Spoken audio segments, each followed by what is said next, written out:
কালকে ইন্ডিয়া এ আর শ্রীলঙ্কা এ যে ম্যাচটা হয়, ওটা ম্যাচ না, মনে হচ্ছে কুস্তা কুস্তি লড়াই হচ্ছে। মানে এ ওকে পিটাবে, ও ওকে পিটাবে, এরকম লড়াই হচ্ছে। ওটা ক্রিকেটের ম্যাচ হচ্ছে না। বৈভব সূর্যবংশী এমনিতেই এই যে সিরিজটায় সে ভালো ফর্মে নেই। সে মানে দায়িত্ববোধহীন, মানে একটা বলে না যে দায়িত্বহীনতা, তার মধ্যে দায়িত্ববোধ নেই। সেই দায়িত্ববোধহীন ভাবেই সে ম্যাচগুলো খেলছে। মানে এটা আইপিএল না, এটা ভারতের জার্সি পরে সে খেলছে। তাকে একটু দায়িত্ববোধ হতে হবে, দায়িত্বহীনতার মতো কাজ করলে হবে না। সে 13 বলে 21 রানে ছিল, তখন সে আবার মারতে গেল 6। কেন ভাই? তুমি টুকাতে পারতে, তুমি সিঙ্গেল দিতে পারতে। তোমাকে আবার 6 মেরে কোন, মানে কি তুমি বিশ্বজয় করতে চাইছি? যাই হোক, দায়িত্বহীনতার মতো খেলেছে।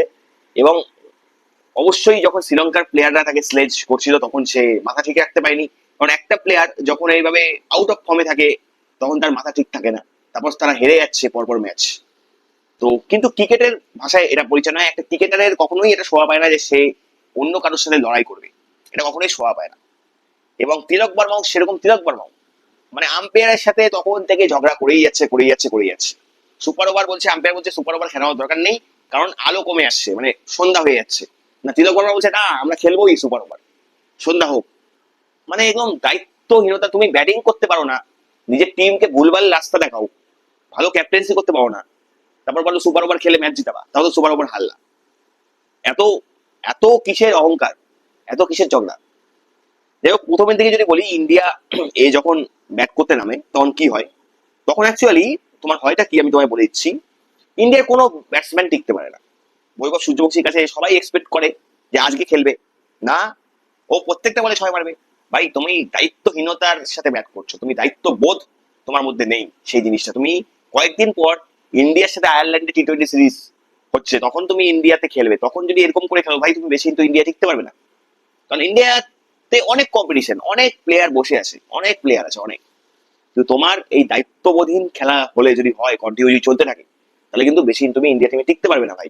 তোমার মধ্যে ট্যালেন্ট আছে, কিন্তু সেই ট্যালেন্টটা একটু দায়িত্ববোধ হয়ে খেলতে হবে। এটা বুঝতে হবে যে সব বলে 4-6 মারতে নেই।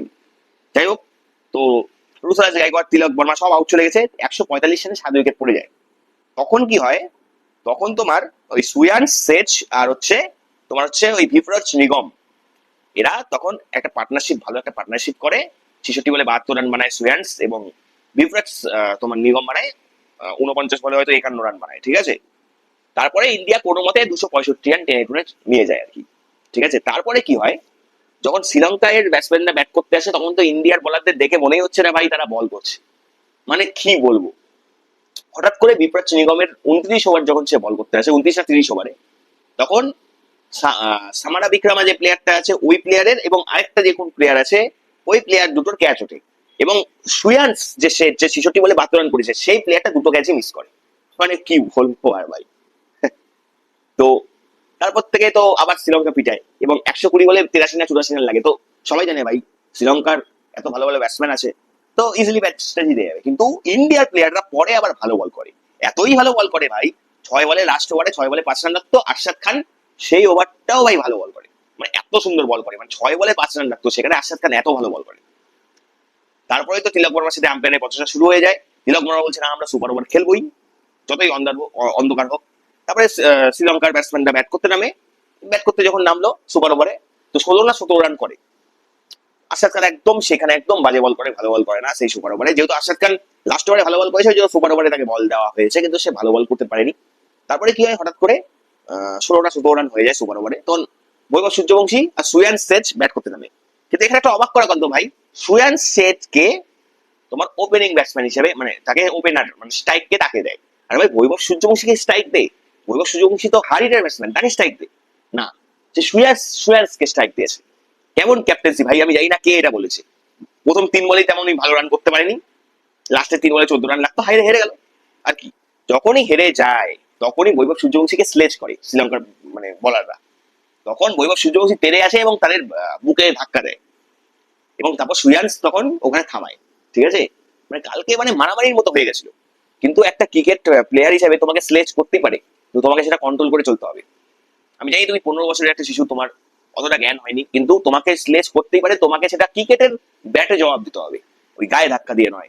এরপরে যদি ইন্ডিয়া আফগানিস্তানের সাথে আবার জিতে যায় তারপর ইন্ডিয়ার সাথে শ্রীলঙ্কার ফাইনাল হতে পারে। যদি ইন্ডিয়ার সাথে শ্রীলঙ্কার ফাইনাল হয় তাহলে বৈভব সূর্যবংশীর কাছে আরেকটা চান্স আছে যে সে নিজেকে ব্যাটিং হিসাবে ভালোভাবে প্রমাণিত করুক আর প্রত্যেকটা বলে 4-6 মারাটা বন্ধ করুক। টি-20-তে সে মারুক, কিন্তু এটা ওডিআই ক্রিকেট ভাই, প্রত্যেকটা বলে 4-6 মারা যায় না, এটা তোমাকে বুঝতে হবে। এবং বিপ্রাজ নিগম ভাই, তুমি একটা ক্রিকেটে, তুমি একটা আন্তর্জাতিক ক্রিকেট খেলছো, তোমার এইটুকু জ্ঞান নেই যে ক্রিকেটের মাঝখান দিয়ে দৌড়াতে হয় না। একবার তো তিলক বর্মা নাকি দৌড়েছিল, তারপরে আবার বিপ্রাজ নিগম দৌড়ালো, 10 রান পেনাল্টি লেগে গেছে, মানে 265 রান করেছে, 255 রান হয়ে গেছে ইন্ডিয়া। ঠিক আছে, যাই হোক, ইন্ডিয়া খুবই বাজে গেছে, আফগানিস্তান এর সাথেও হারলো, শ্রীলঙ্কা এর সাথেও হারলো। হ্যাঁ, বৈভব সূর্যবংশী দায়িত্বহীনতার সাথে ব্যাট করছে এবং ঋতুরাজ গায়কোয়াড় তো টুকটুক করে খেলে। যেখানে আজকালকার যুগে ভাই 300 প্লাস স্কোর, মানে 300-350 স্কোর 50 ওভারের জন্য ঠিক আছে, সেখানে ভাই 265 রান, কখনো মানে 275 রান এরকম করছে। ঋতুরাজ গায়কোয়াড়কে তো আমি কোনোদিনও দেখবো না যে সে ভালো স্ট্রাইক রেটে ব্যাট করতে পারবে, টুকটুক করে খেলবে শুধু। হ্যাঁ, মানে ওকে যতই বলো, যতই এই ইন্ডিয়া সিরিজে যতই ভালো রান করুক, যতই যা করুক, কিন্তু ইন্ডিয়াতে ওডিআইতে ও জায়গা খুবই কম, হওয়ার চান্স খুব কম। কেন জানো? কারণ স্ট্রাইক রেট, যেখানে গৌতম গম্ভীর বা এখন কোচ যারা চায় যে একটা ভালো এমন প্লেয়ার হবে যে মানে একটু খেলতেও পারবে এবং স্ট্রাইক রেটটা ঠিকঠাক মেনটেন করবে, কিন্তু সেখানে ঋতুরাজ গায়কোয়াড় স্ট্রাইক রেট একদম ভালো না, আমার ওর খেলা ভালো লাগে না স্ট্রাইক রেটে ওইভাবে। আর তিলক বর্মাও সেম, ওই মানে কি বলবো, স্ট্রাইক রেট কম করেই খেলে, কখনো যে একটু না আমি 300 স্কোর রান করবো এরকম কোনো চিন্তাধারা এই টিমের মধ্যে অন্তত নেই। কিন্তু মনে করো 2023 সালে যখন ওডিআই এর ওয়ার্ল্ড কাপ হয়, তখন বিরাট কোহলি এবং রোহিত শর্মা যে দলটা ছিল, সেখানে কিন্তু রোহিত শর্মা ব্যাটিং করতে নেমে কিন্তু ভালো, মানে প্রথম 10 ওভারে খুব ভালো রান করে দিত আর কি, যাতে পরের প্লেয়ার গুলো রিল্যাক্সে খেলতে পারে। কিন্তু মানে এবং রোহিত শর্মার চিন্তাটা রাখতো যে প্রত্যেক ওভার মানে ম্যাচে আমরা 300 স্কোর রান করবো, 300 প্লাস রান করবো। কিন্তু এই টিমের জন্য এই তিলক বর্মা যে ক্যাপ্টেন, এর কোনো ওই মনোভাব নেই আজকালকার মডার্ন ক্রিকেটেও। যাই হোক, দেখা যাক তোমার কি মনে হয় যে শ্রীলঙ্কা কেন জিতলো, ইন্ডিয়া কেন হারলো আজকের ম্যাচটায়, তোমাদের কোন কারণটা মনে হয় তোমরা অবশ্যই কমেন্ট বক্সে কমেন্ট করে জানাও। তোমার সাথে আমার দেখা হচ্ছে আমার নেক্সট ভিডিওতে।